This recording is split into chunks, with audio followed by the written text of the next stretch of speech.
Everyone, I'm your teacher Harjeet, and today we will just check out the lesson number 8, motivation and emotion. Have you noticed how each one of us is busy in one or the other activity? क्या आपने notice किया है कभी कि अपने आसपास या आप खुद भी पहले एक एक्टिविटी करते हो फिर दूसरी एक्टिविटी कर रहे हो, सारे दिन हम लोग बिजी होते हैं इन एक्टिविटीज़ को करने में. We try our best to achieve certain goals. हम हमारी लाइफ में कुछ गोल्स क्रिएट करते हैं और हम उन गोल्स को अचीव करने के लिए लगे रहते हैं. And if some difficulty comes in a way we feel frustrated. अब कोई डिफ़िकल्टी इस बीच में आती है उस गोल को पूरा करने में या कुछ भी करने में, हम फ्रस्ट्रेटेड फील करते हैं. जैसे मान लो किसी को एग्ज़ाम देना है, पास होना है, और वो उस पढ़ाई को कर नहीं पा रहा है, या कुछ प्रॉब्लम बीच में आ रही है, या पढ़ाई करने का मन नहीं हो रहा है, तो फ्रस्ट्रेशन फील होती है. वैसे ही हमारे घरों में जो हमारे पेरेंट्स हैं वो काम करते हैं, और जब उनके गोल्स और किसी भी चीज़ में हिंडरनेस आती है, प्रॉब्लम क्रिएट होती है, तो उनको फ्रस्ट्रेशन फील होती है. These statements show that our daily life is influenced by our needs such as hunger, thirst, achievement, affiliation etcetera. अगर हम हमारी डेली लाइफ को देखें तो हमारी डेली लाइफ में कुछ नीड्स हैं, कुछ ज़रूरतें हैं हमारी. जैसे थर्स्ट, हमें प्यास लगती है, हमको भूख लगती है, हमें कुछ लाइफ में अचीव करना है. Not only that, we also feel happy, sad, angry और वायलेंट. इसके अलावा हम इमोशंस से घिरे हुए होते हैं हर टाइम. अगर कोई काम नहीं होता है तो हम बिल्कुल सैड फील करते हैं. हम अगर कोई काम हो गया अच्छे से तो हम खुशी फील करते हैं. किसी ने हमें परेशान किया तो हम गुस्सा फील करते हैं. और गुस्सा अगर इतना ज़्यादा बढ़ जाता है तो वायलेंट, मार पिटाई भी हो जाती है कई बार. The former aspect refer to motivation and the latter refers to different type of emotions. So the former aspect of motivation and the एक हमें एस्पेक्ट दिखता है मोटिवेशन का, कि हमारी लाइफ में मोटिवेशन ज़रूरी है. और दूसरी तरफ हमें दिखता है कि हमारे इमोशंस हैं जो कोई ना कोई इवेंट में बाहर निकल के आते हैं. जैसे सरप्राइज़ मिला तो इमोशंस बाहर निकल के आएंगे, खुशी हुई तो इमोशंस बाहर निकल के आएंगे. तो अगर हम देखें, दो चीज़ें बहुत इम्पॉर्टेंट है. पहला है मोटिवेशन, दूसरा है emotions.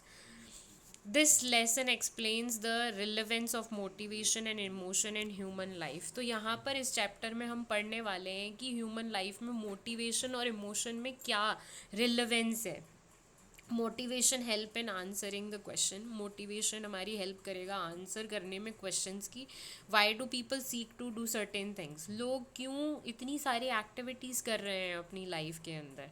This help us understand why people differ in terms of their behaviour. इससे हमको ये भी पता चलेगा कि लोग क्यों अलग हैं बिहेवियर करने के तरीके में, कि कोई किस सिचुएशन में कैसे बिहेवियर करता है, कोई कैसे बिहेवियर कर रहा है. Emotion plays an equal important role in everything we do. जो भी हम कर रहे हैं पूरी लाइफ टाइम, इमोशंस बहुत इंपॉर्टेंट रोल प्ले करता है, जिस तरीके से मोटिवेशन रोल प्ले करता है. Affecting our relationship with other and health. ये हम जो इमोशंस और मोटिवेशन है, ये अफेक्ट करता है हमारे रिलेशनशिप को दूसरों के साथ और हमारी हेल्थ को. Both concept are important because they help us understanding the reason for the various activity. दोनों कॉन्सेप्ट इम्पॉर्टेंट है क्योंकि ये हेल्प करते हैं अंडरस्टैंड करने में रीजंस को फॉर वेरियस एक्टिविटीज़, क्यों हम ये एक्टिविटीज़ कर रहे हैं.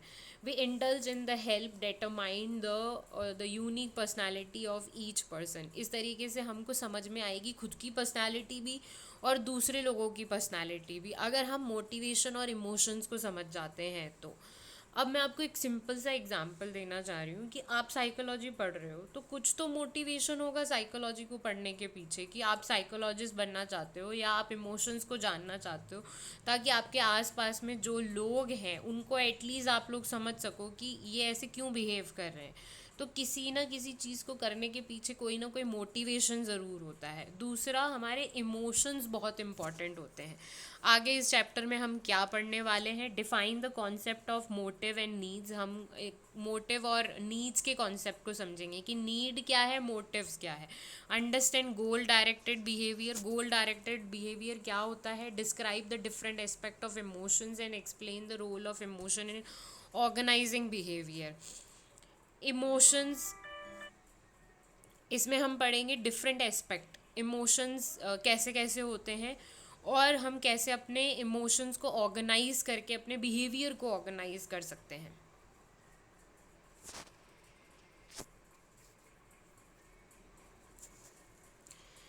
Have you wondered as to why does your father mother go to work every day? Why do you study for long hour? Why do you like to play with your friend? Or why does your mother stay up whole night and care for you when you are feeling unwell? तो यहाँ पे nature of motivation में बोला गया है कि आपने कभी सोचा है कि हमारे आसपास लोग इतनी एक्टिविटीज़ कर रहे होते हैं, जैसे हमारे माता पिता रोज़ काम पे जाते हैं, हमें क्यों रोज़ स्टडी करनी पड़ती है, why do like to play with our friends, हमें क्यों अपने फ्रेंड्स के साथ खेलना होता है, और जब हम बीमार पड़ते हैं तो हमारी मदर सारी रात जाग के क्यों हमारी देखभाल करती है. Each of these question has an answers, there is reason और motivation behind each type of activity mention. जितनी भी एक्टिविटीज़ यहाँ पे मैंशन करी गई हैं उसके पीछे कोई ना कोई मोटिव ज़रूर होता है. Working, studying, playing and caring are some important activities which are considered purposeful. जो वर्किंग है, स्टडिंग है, प्लेइंग है, केयरिंग है, ये जितनी भी एक्टिविटीज़ हैं इनके पीछे कोई ना कोई पर्पस छुपा हुआ है. Motives, wants, need, interest and desires help explain our motivation towards the chosen goal. तो जो मोटिव्स होते हैं, वॉन्ट्स होती हैं, नीड्स होती हैं हमारी, इंटरेस्ट होते हैं, डिज़ायर्स होती हैं, एक्सप्लेन करता है हमारे मोटिवेशन को और हमारे चूजन गोल को. इसको एक एग्जांपल से समझते हैं, या ऊपर जो एग्जांपल दे रखा है उसी से समझते हैं कि हमारे माता पिता रोज़ काम पर जाते हैं, तो मोटिव क्या है उसके पीछे. जब वो काम पर जाएंगे तभी तो अर्निंग होगी, और जब अर्निंग होगी तभी तो घर में खाना बनेगा, सब्जी सामान आएगा और चीज़ें आएंगी, एजुकेशन के लिए पैसे लगेंगे. तो काम पर जाने का मोटिव क्या है कि भाई अर्निंग होगी. मदर घर का काम क्यों करता है? क्योंकि घर में हाइजीन बना के रखना ज़रूरी है, घर में क्लीनिंगनेस होनी चाहिए, प्रॉपर खाना बनाना ज़रूरी है. प्रॉपर खाना खाएंगे तो हमारी भूख प्यास मिटेगी. बच्चों को स्टडी करना क्यों ज़रूरी है? जब बच्चे स्टडी करेंगे, नॉलेज गेन करेंगे, तो इस दुनिया को समझ पाएंगे, लोगों को समझ पाएंगे, और अपनी एनर्जी को कहाँ इन्वेस्ट करना है, कैसा बिजनेस करना है, कैसा करियर चूज़ करना है, स्टडीज़ के थ्रू उनको समझ में आएगा. फ्रेंड्स के साथ खेलना क्यों ज़रूरी है? क्योंकि जब हम एक्टिविटीज़ में इंगेज रहते हैं फ्रेंड्स के साथ तो वी फील हैप्पी. और मदर क्यों जागती है सारी रात? क्योंकि उसके अंदर ममता होती है, वो अपने बच्चे को ऐसे नहीं देख सकती है. तो मोटिव क्या होता है? उसकी इंटेंशंस होती हैं बच्चे के लिए, उसके इमोशंस जुड़े हुए होते हैं. तो दैट्स वाई वो सारी रात जग के अपने बच्चे की देखभाल करती है. अब जैसे जैसे एक मदर का गोल, चूजन गोल क्या है कि वो एक माँ है, उसका काम क्या है? अपने घर परिवार को पालना, उनको खाना खिलाना. तो उसका चूजन गोल है वो. एक फादर का गोल क्या है? वो अर्निंग करके आता है, अर्न करके अपनी फैमिली को फीड करता है. अ नीड और motive directs us to act और behave in a particular way towards a certain goal. जो नीड्स होती हैं हमारी, हमारी जो ज़रूरतें होती हैं, वो मोटिव क्रिएट करता है कि हमें क्या करना चाहिए अपनी लाइफ में और कैसे अपने गोल को अचीव करना चाहिए.